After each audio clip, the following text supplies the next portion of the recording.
Tulad na nabanggit ko, bukas ang araw ng ating eleksyon.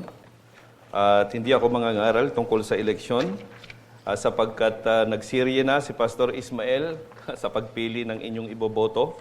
At sapat na yon, meron tayong masigit na mahalagang dapat pinag-uusapan at ang tungkol sa ating kaluluwa at tungkol sa kinabukasan ng ating mga kaluluwa. Yun po ang higit na mas mahalaga nating pag-usapan ngayon sa araw na bago ng ating eleksyon.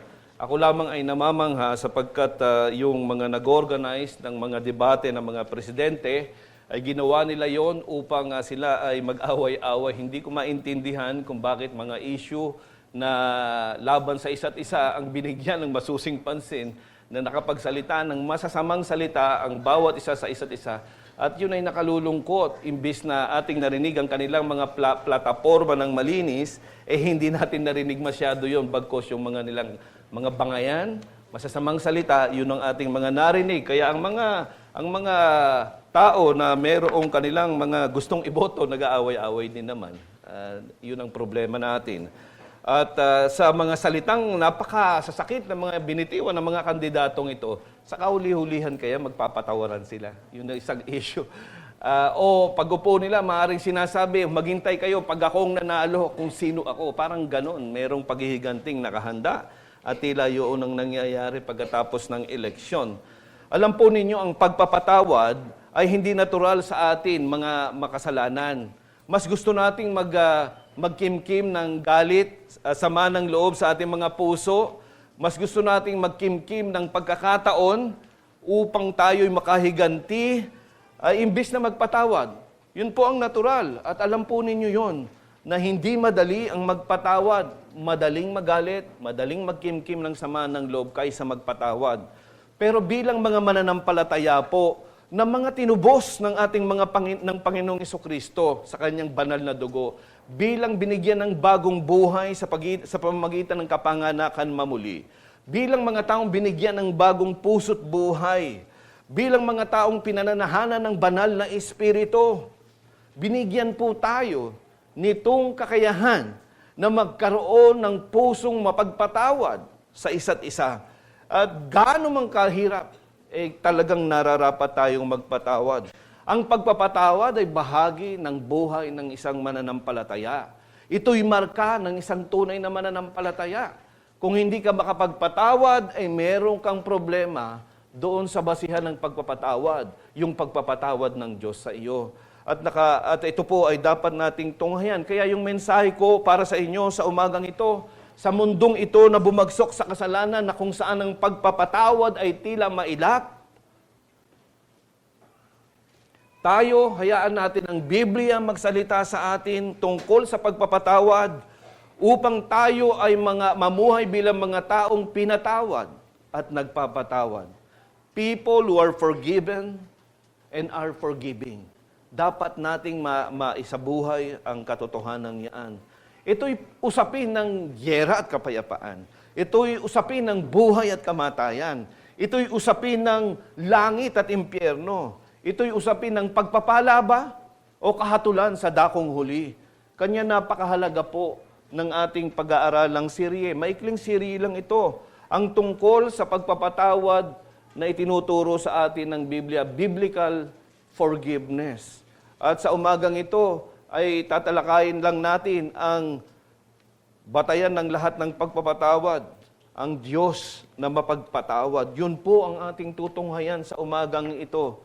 Kailangan nating maunawaan ang pagpapatawad ng Diyos upang sa gayon ay tayo'y makapagpatawad din naman. Ano ba ang kahulugan ng pagpapatawad? Ang ibig sabihin lang nito ay linisin ang anumang karumihan o hindi ibilang ang anumang kasalanan na nagawa laban sa atin. Ganyan po ang pagpapatawad. I-cancel, burahin lahat ng utang. Forgive. Yun ang sinasabi sa atin pagdating sa salitang yan. Palayain ang isang tao mula sa kanyang pananagutan sa kasalanan upang maibalik ang nasirang relasyon dahil sa kasalanan. Yun po ang pagpapatawad.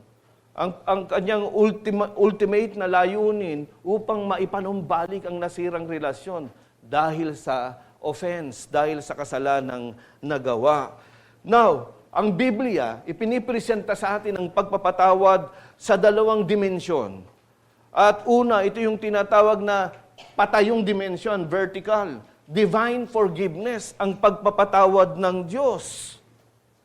At ang pangalawa, yung tinatawag nating pahalang o horizontal forgiveness. Ito yung personal na pagpapatawad natin sa bawat isa o sa kapwa-tao.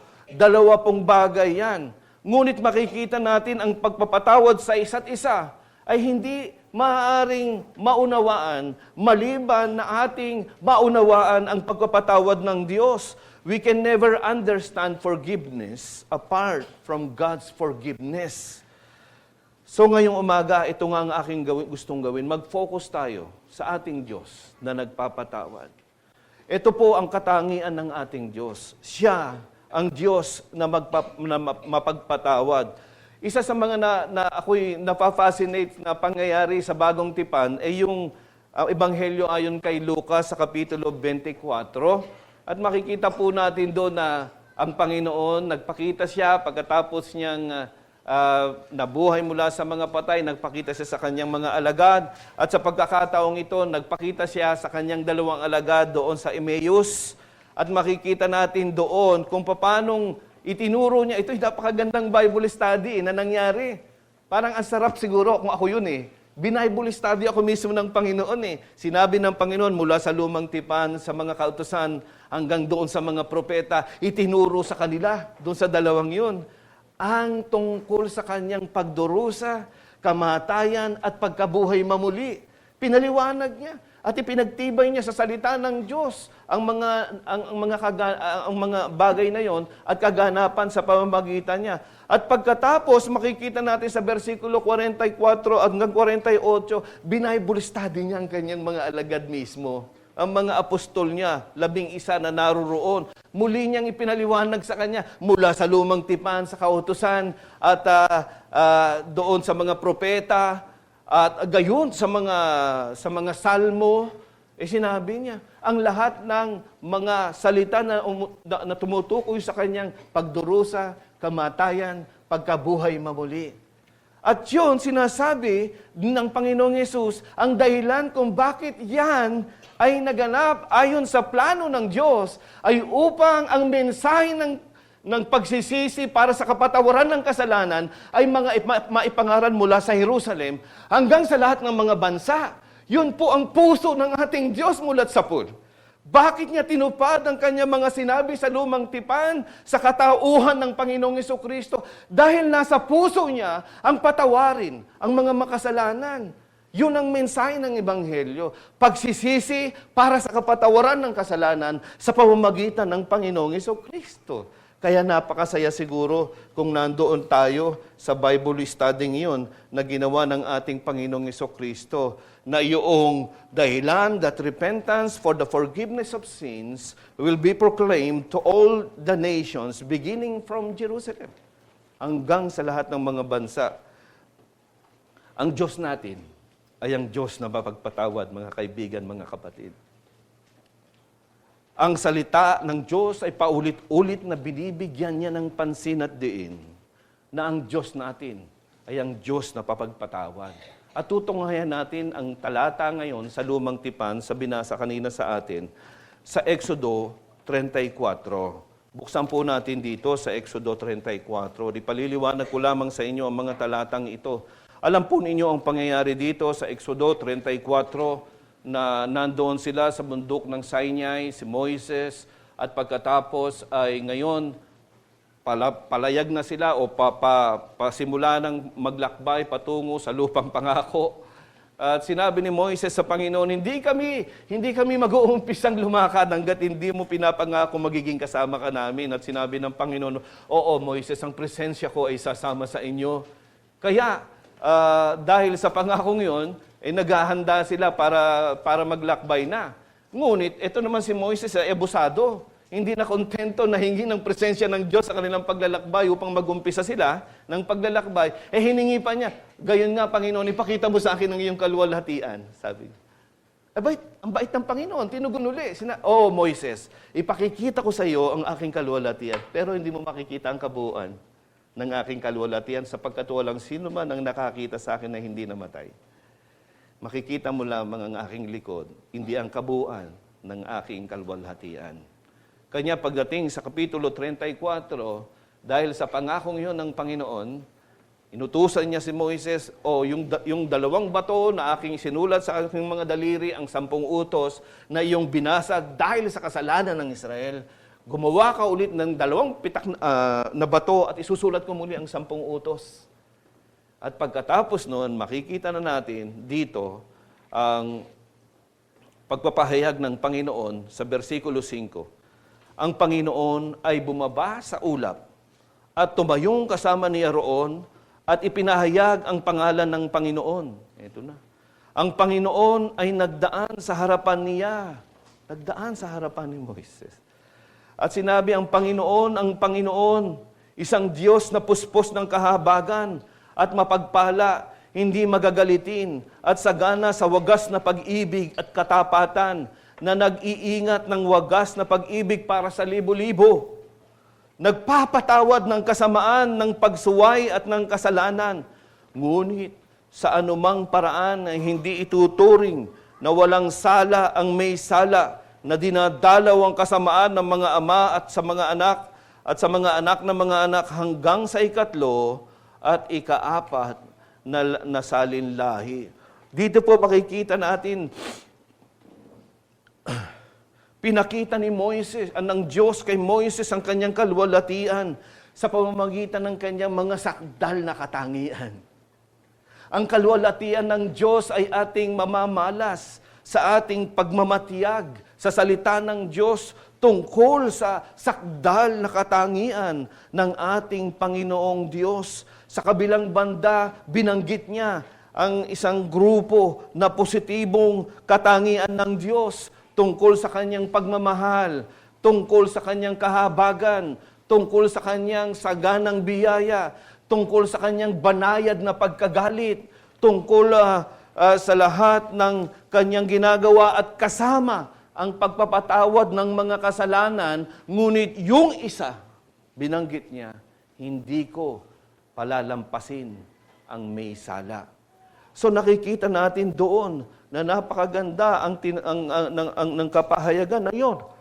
Na yung balanse ng positibo na katangian ng Diyos kasama ang pagpapatawad ay laban lamang sa iisa, ang kanyang katarungan, ang kanyang hustisya. Yun ang pagbalanse doon. Kumbaga parang sinasabi ng Panginoon kay Moises, huwag kang magkamali, Moises. Oo, ako ang Diyos ng pagmamahal. Ako ang Diyos ng kahabagan. Ako ang Diyos ng pag-ibig, ng biyaya, banayad sa pagkagalit, tapat na Diyos, mapagpatawad. Pero huwag kang magkamali na ako din ang nagpaparusa ng may sala at hindi ko yan palalampasin. Napaka mahalagang puntos ang makikita natin sa mga talatang ito. Una, ang pagpapatawad ay isang katangian ng Diyos. Hindi mo mauunawaan ang Diyos sa kanyang pagka-Diyos maliban na maunawaan mo na siya ay Diyos ng pagpatawad, mapagpatawad. Siya ay tunay na mapagpatawad. At dito sa grupo ng mga sakdal na katangian ng Panginoon, pinakikita niya na mas inclined ang Diyos sa kanyang kagandahang loob na magpatawad kaysa magparusa. Mas nanaisin ng Panginoon, mas ginugusto niyang magpatawad kaysa magparusa.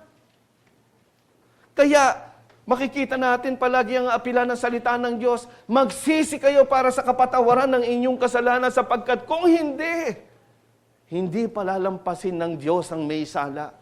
Yun ang una, binibigay niya muna yung pagkakataon sa mga tao para sa kapatawaran ng kanilang kasalanan upang makaligtas sa hatol ng Diyos. Makikita rin natin sa mga talatang ito na ang pagpapatawad ng Diyos ay biyaya lamang sapagkat nakalupon siya sa positibong katangian ng Diyos mula sa pagmamahal, kahabagan, katapatan, ang pagpapatawad ay kasama doon na ang lahat ng yon ay tanging biyaya lang.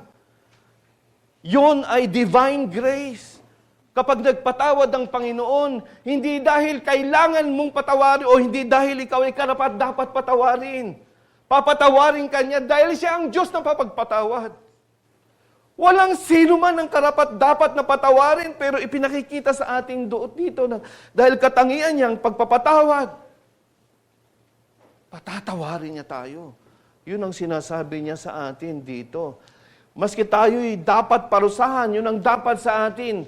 Dapat tayong hatulan, dapat tayong parusahan, dapat tayong bulit sa impyerno ng Diyos na ito dahil sa ating mga kasalanan. Pero pinili niya na unang bigay sa atin ang pagkakataong patawarin tayo sa kasalanan bago tayo hatulan.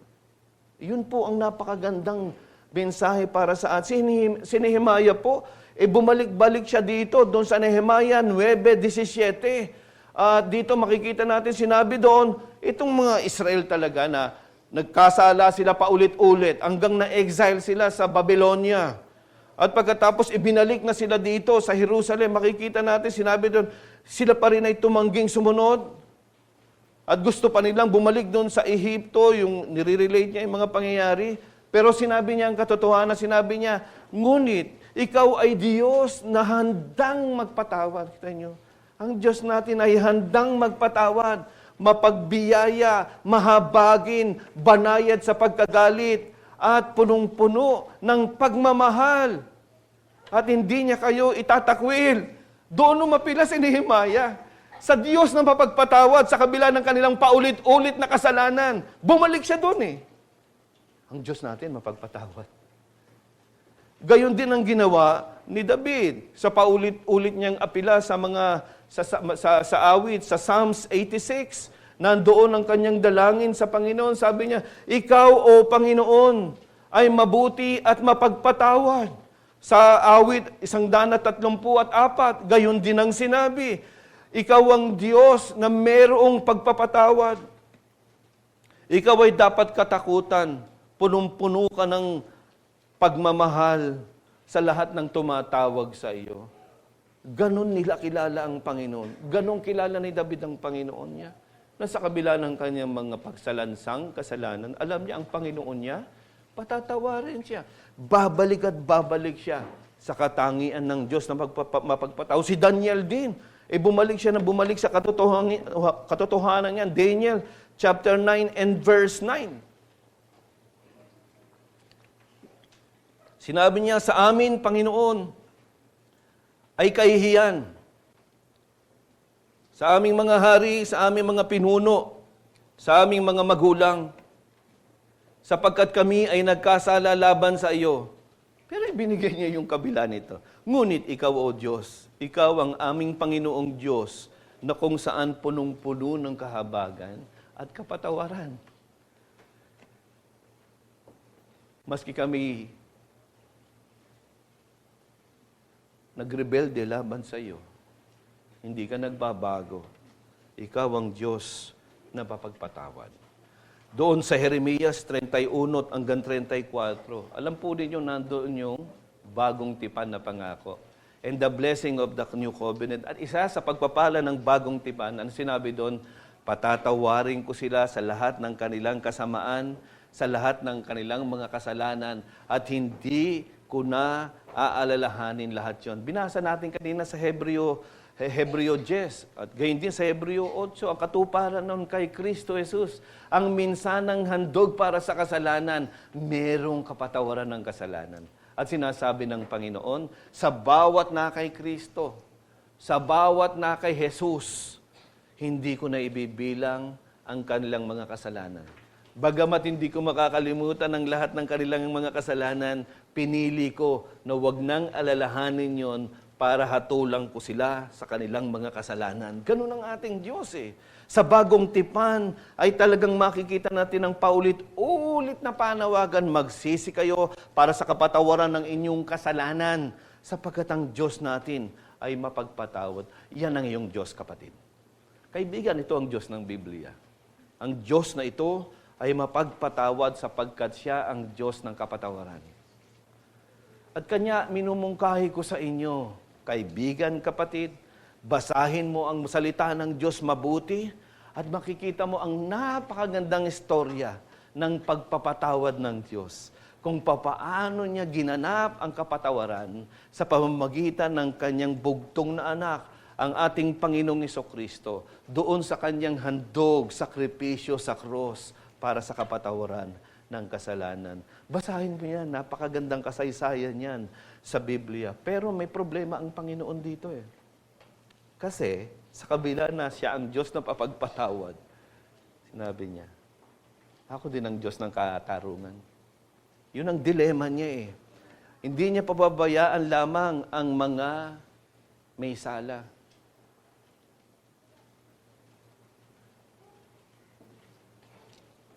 Ang biyaya ng Diyos sa pagpapatawad sa mga kasalanan ay hindi po isinasa isang tabi. Ang katarungan niya, yun ang makikita natin. Inire-require pa rin niya na kanyang hahatulan ang lahat ng may sala. Kapatid, kaibigan, yan ang dilema ng Panginoon. Papaano natin pagtatagpuin ang katotohanan nito? Sa kabila ng siya'y mapagpatawad ng Diyos, na Diyos, pero parurusahan din niya tayong mga may sala. Papaano sinagot ng Panginoon at binigyan ng solusyon ng kanyang dilemang ito?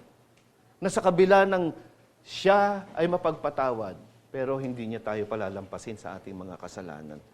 At yan po ay kanyang sinasagot sa atin dito. Ang kasalanan ay seryosong problema nating lahat. Sapagkat maliwanag ang Biblia. Tayong lahat ay nagkasala. Roma 3:23. Roma 5:12. At sinabi doon, kanya nga dahil sa kasalanan ng isa, si Adan, pumasok ang kasalanan sa sanlibutan. Ang kamatayan dahil sa kasalanan. At ang kamatayan ay kumalat sa lahat ng tao. Sapagkat, ang konklusyon, dahil ang lahat ng tao ay nagkasala. Walang sino man sa loob ng silid na ito, hindi makasalanan. Walang sino man sa loob ng silid na ito na magsasabing, ako'y malinis at walang sala. At ikaw ay hindi makakatakas sa katotohanan yan. Ikaw ay alipin ng kasalanan. Ikaw ay nagkakasala dahil ikaw ay isang makasalanan. Dahil ikaw isang likas na makasalanan, sinabi ni David sa awit 51:5, Behold!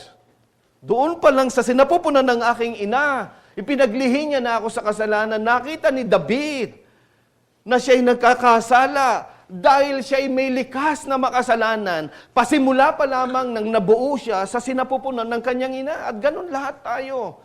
We are sinful creatures by nature. Doon po sa EAP Youth Camp, ang tema doon, Unchained. May question mark, kasi evangelistic yon. Pero dahil upang bigyan ng diin na ang lahat ng tao ay alipin, nakakulong, nakatinikala, at ang unang pagkatanikala na iyaon ay sa kasalanan. Roma 8:34. Ang mga Pariseo, ang mga Hudyo, sinabi ng Panginoon, the truth shall set you free. Sabi, kailan pa? Anak kami ni Abraham, maski kailan, hindi kami naging alipin. Ganun ang mga tao, hindi nila tatanggapin na alipin sila ng kasalanan. Pero sabi ng Panginoon sa kanila, sinabi ng Panginoon, lahat ng gumagawa ng kasalanan ay alipin ng kasalanan. Yung diin doon, yung inyong depravity. Bakit kayo nagkakasala? Dahil likas kayong mga makasalanan. Hindi mo kailangan turuan ng isang sanggol na magwala dahil gusto niya, hindi siya pinapansin. Sino may pangalawang anak dito? Alam niyo yun? Yung unang anak, nasa kanya atensyon. Hindi ko lang alam, ano. Pero yung pangalawang anak, malilipat ang atensyon at mapapansin niyo kaagad sa panganay ang kanyang selos. Gumagawa siya ng lahat ng paraan para mapansin. Kasi ang pinapansin na yung pangalawa. Bakit niya ginagawa yun? Likas sa kanyang makasalan ng makasariling puso. Ganun po yun. Huwag mong turuan ang bata magsinungaling. Hayaan mo lang siya. Huwag mong turuan. Magsisinungaling yun. Likas sa kanya. Hindi mo kayo... Ituruan mo ng turuan, gawin ng tama, magsalita ng totoo, maya-maya magkakasala yung gagawa ng kasinungaling. Likas niya kasi yun. Tayo pong lahat ay makasalanan. At sinabi sa atin, dahil tayo'y nakaalipin sa kasalanan, tayo din ay nakatanikala sa kamatayan na dulot ng kasalanan. Tayo'y nakatanikala din sa puot ng Diyos dahil sa ating kasalanan. Tayo'y nakatinikala sa paghahatol ng Diyos dahil sa ating mga kasalanan. At sa kahuli-hulihan tayong lahat din, dahil tayo nakatanikala sa kasalanan, kasama niyan, nakatanikala tayo sa impyerno. Doon po lahat tayo papunta dahil sa ating pagkaalipin sa kasalanan. Yan ang ating malaking problema. Sinabi sa Revelations 20, 13 hanggang 15, binanggit po doon yung pangalawang kamatayan. Ang ilog ng apoy, na ang lahat ng mga pangalang hindi matagpuan sa kalat ng buhay, itatapon dito sa lake of fire. Impyerno, doon sila magdudusa. At yan ang pupuntahan nating lahat bilang mga makasalanan. Yan ang nararapat sa ating lahat. God will not leave the guilty unpunished. Yun ang katotohanan. Ikaw ay makasalanan, ikaw ay hindi palalampasin ng Diyos sa iyong kasalanan. Ikaw ay dadalhin niya sa hatol at sa walang hanggang hatol niya doon sa naglalagablab na apoy. Tayo'y condemned sinners on the road to hell. At ang isang masamang balita dyan, hindi mo kayang palayain ang iyong sarili. Hindi mo kayang makaalis dyan sa kalalagayan mong pagkatanikala mo sa iyong mga kasalanan. Hindi mo kayang palayain ang sarili mo mula sa kamatayan, sa hatol ng Diyos, sa puot ng Diyos at sa impyerno. Wala kang kayang gawin upang makaalis diyan. Mayroong mabuting balita.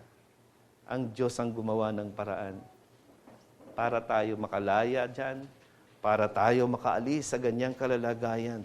God provided the means of forgiveness of sins in the Lord Jesus Christ.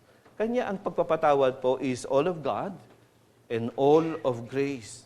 Because ang Diyos lang ang pwedeng magpatawad, ang Diyos lang ang may kakayahang magbigay ng paraan para tayo ay mapatawad sa kasalanan. Yung malaking problema natin, hopeless, wala tayong pag-asang makalaya dyan. Pero ang Diyos gumawa ng paraan, ito ang solusyon, ito ang mabuting balita. Ang aking anak ay ibibigay ko para sa inyo. Siya ang papasan ng inyong mga kasalanan. Siya ang magbabayad ng inyong mga kasalanan. Siya ang tatanggap lahat ng aking puot. Siya ang hatulang ko sa halip ninyo. Sa Kanya ko ibibigay ang parusa ng impyerno na para sa inyo. Sa Kanya ko dadalhin yan. Sapagkat hindi ko kayo pwedeng palampasin lang.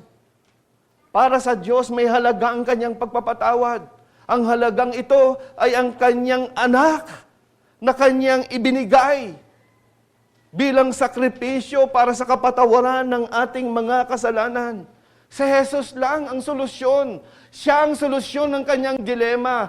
Papaano ako'y mapagpatawad pero kailangan ko silang lahat parusahan?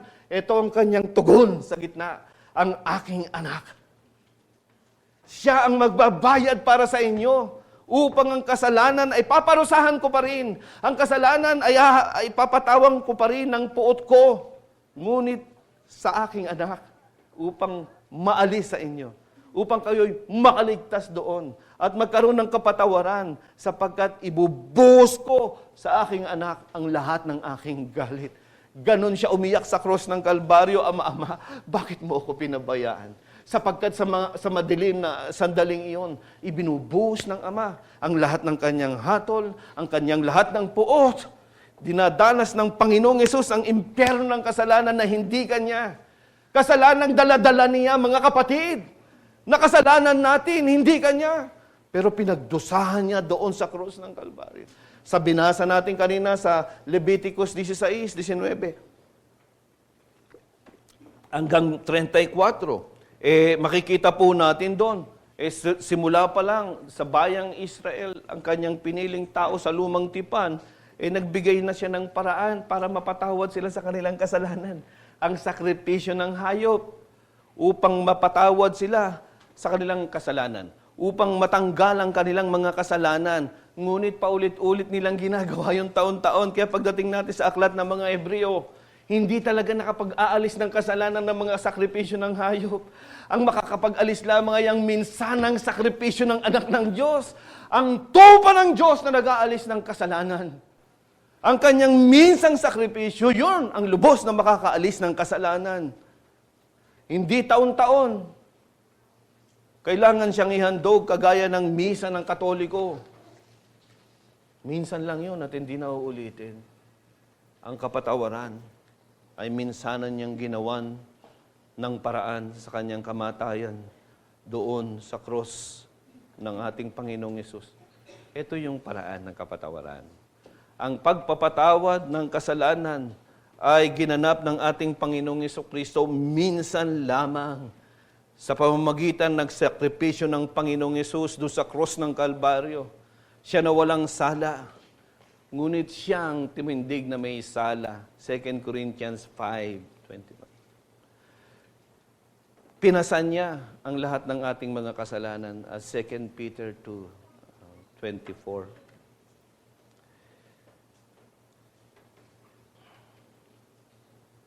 Hindi pinalampas ng Diyos ang kasalanan. Nilapat niya yon. Pinarusahan niya ang makasalanan at ang sala. Ngunit ginawa niya yon ng kanyang ibinuhos sa kanyang anak, upang tayo ay mapatayan ang mabuting balita ng Ebanghelyo. Kapag ikay na kay Kristo, ang iyong kasalanan ay pinatawad na. Napakagandang balita. Ikaw na dapat sasagot sa lahat ng iyong pagkakasala. Pinasan ni Jesus at tinanggap ni Jesus sa kanyang sarili. Tuwing nagdiriwang tayo ng banal na hapunan, hindi ba? Napakagandang pinapaalala sa atin, paulit-ulit yan. Mateo 26:28, 1 Korinto 1:23 hanggang 26, sinasabi doon sa atin sa pagdiriwang ng hapunan ang tinapay. Sinasabi niya, kainin ninyo, ito ang aking katawan. Pagkatapos kukunin niya yung saro, magpapasalamat at sasabihin sa kanila, uminom kayo sapagkat ito ang dugo ng aking tipan na aking ibinuhos para sa inyo, para sa kapatawaran ng inyong mga kasalanan.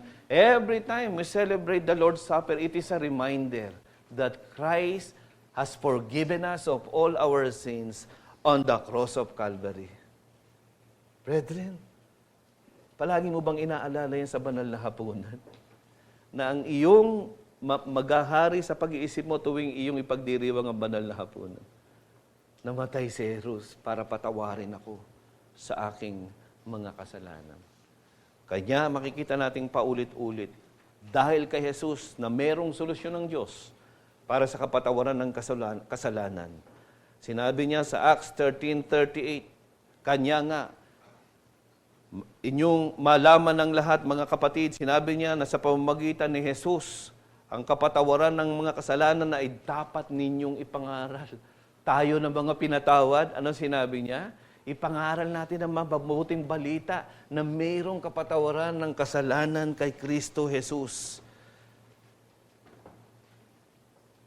Ang kapatawaran ng kasalanan, maliwanag, ay gawa ng Diyos.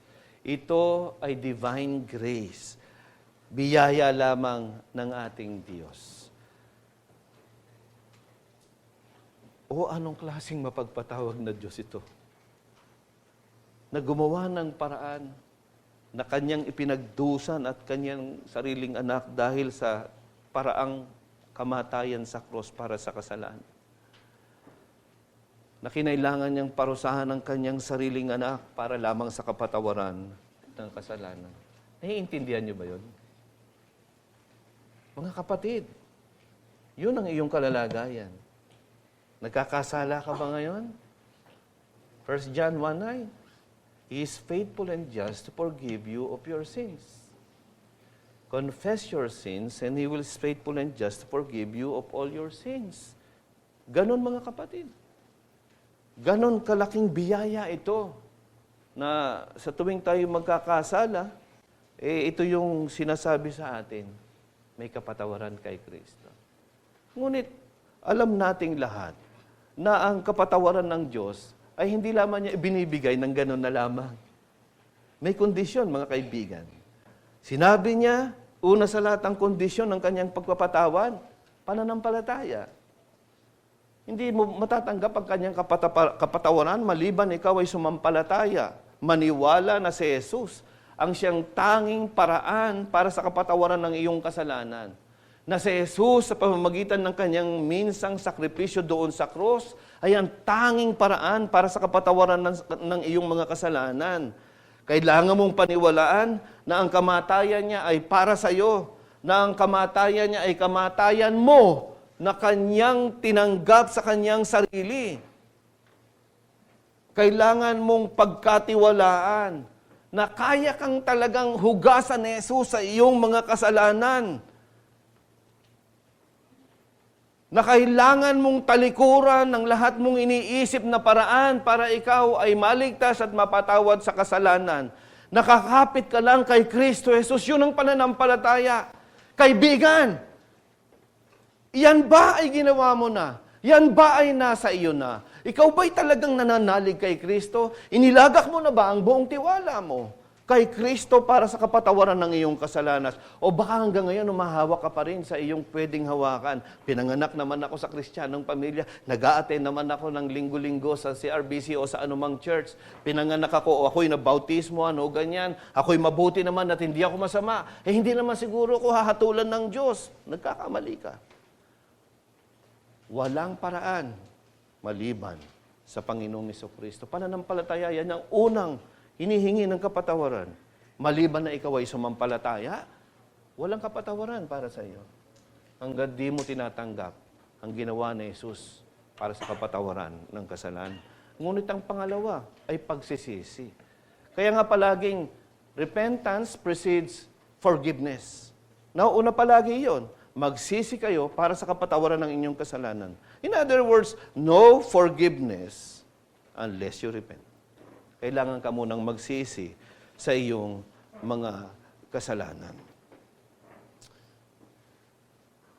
Alam natin, ang Diyos kay Kristo Jesus, yan lang ang paraan para sa kapatawaran. Ngunit ibinigay Diyos sa atin ang tungkulin sa bawat tao, kaibigan. Kinakausap kita ngayon.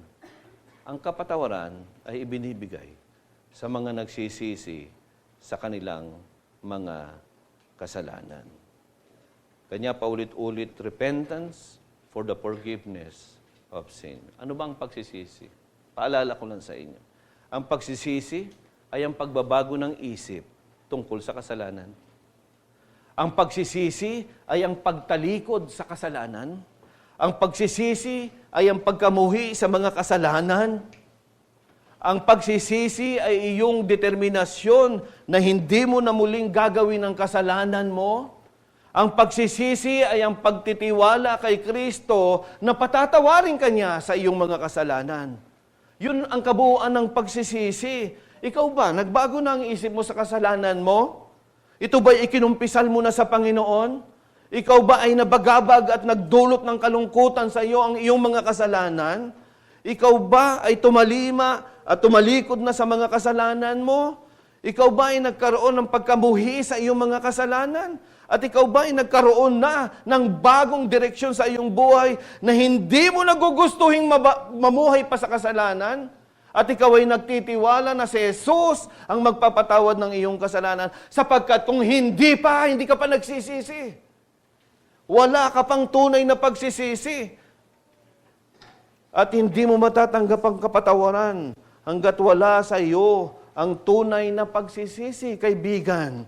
Ngayon ang hamon sa iyo, ang Diyos ay mapagpatawad, pero hinihingi niya sa iyo ang iyong pagsisisi. Hinihingi niya sa iyo ang pagtalikod sa iyong mga kasalanan upang sumunod sa Kanya at magtiwala sa Kanya ng lubos. Inihingi niya sa iyo ngayon yan. Ginawa mo na ba yan? Lumapit ka na ba sa Panginoon at sinabi mo, Panginoon, Ikaw ang aking tanging Panginoon at tagapagligtas. Ikaw lang ang makakapagpatawad ng lahat ng aking mga kasalanan. upang ako'y maligtas at magkaroon ng buhay na walang hanggan kay Jesucristo. Ginawa mo na ba yan? At meron na bang pagbabago sa iyong buhay ngayon? Hangga't hindi mo nakikita ang bigat ng iyong kasalanan, na nagdadala sa Diyos ng pagkamuhi, na kailangan mong pagsisihan at talikuran ito, ay hindi mo ma-appreciate mabuti ang kapatawaran ng Diyos. Kailangan mong tignan sa iyong sarili ang problema ng iyong kasalanan at ang solusyon lamang kay Kristo Jesus. Gawin mo yan sa umaga at wala nang ibang nakakaaliw na katotohanan maliban dito. Kapag ikaw ay sumampalataya at nagsisi, ang mga kasalanan mo ay kanyang huhugasan. At ikaw ay talagang bibigyan niya ng kaligtasan para sa iyong sariling buhay. Sinabi ng Panginoon sa 1:8, if the Son shall set you free, you will be free indeed. Kung ang anak ay palalayain ka, tunay kang magiging malaya. Huwag kang magduda doon. Pag lumapit ka sa Kanya, si Jesus, pag pinalaya ka niya, talagang malaya ka na.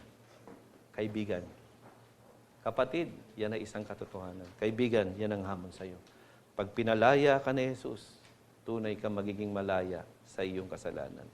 Lumapit ka ngayon sa Kanya. Manalangin tayo. Ama naming Diyos, kami po'y nagpupuri. Kami po'y nagpapasalamat sa mga paalala mo. O Panginoon, anong klaseng Diyos meron kami na mapagpatawad sa kabila ng aming paulit-ulit na pagkakasala? Nandiyan ka, handang magpatawad sa amin.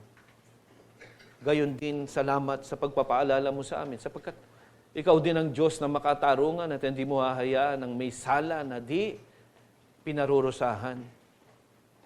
At ginawa mo ito kay Kristo Jesus, ang iyong anak. Ang kasalanan ay iyong hinatulan sa Kanya nang siya'y nabayubay sa krus. Kaya ngayon, lahat ng nananampalataya at nagsisisi sa kasalanan at lumalapit kay Jesus, meron talagang kapatawaran ng kasalanan. O Panginoon, bilang mga pinatawad, ipakita mo sa amin ang napakalaking pagpapala na ito na meron kami, na mag-uudyok sa amin upang hindi na magtuloy sa pagkakasala, upang tumalikod natin ditong tuloy-tuloy sapagkat kami ay mga pinatawad na. Ngunit hayaan mo din maging kabigatan sa aming puso na ang kapatawarang ito na natamo namin sa iyo ay aming maibahagi at may proklama sa iba pa na wala pang kapatawaran sa kanilang kasalanan. At kung meron sa aming kalagitnaan, bata man o matanda, hindi pa talagang sumasampalataya sa iyo ng lubos, hindi pa nagsisisi sa kanilang mga kasalanan, hindi pa tumatalikod at lumalakad sa bagong buhay, Panginoon, kumilos ka, sapagkat nakalulungkot kung magpapatuloy sila sa ganitong kalalagayan, sapagkat sila'y alipin pa rin ng kasalanan, alipin pa rin ng iyong puot, alipin pa rin ng iyong hatol, at alipin ng impyerno magpakailanman. O iligtas mo sila, aming Panginoon. At ito pong lahat ay dinadalangin namin sa iyo ngayon sa tanging pangalan ng aming Panginoong Jesucristo. Amen.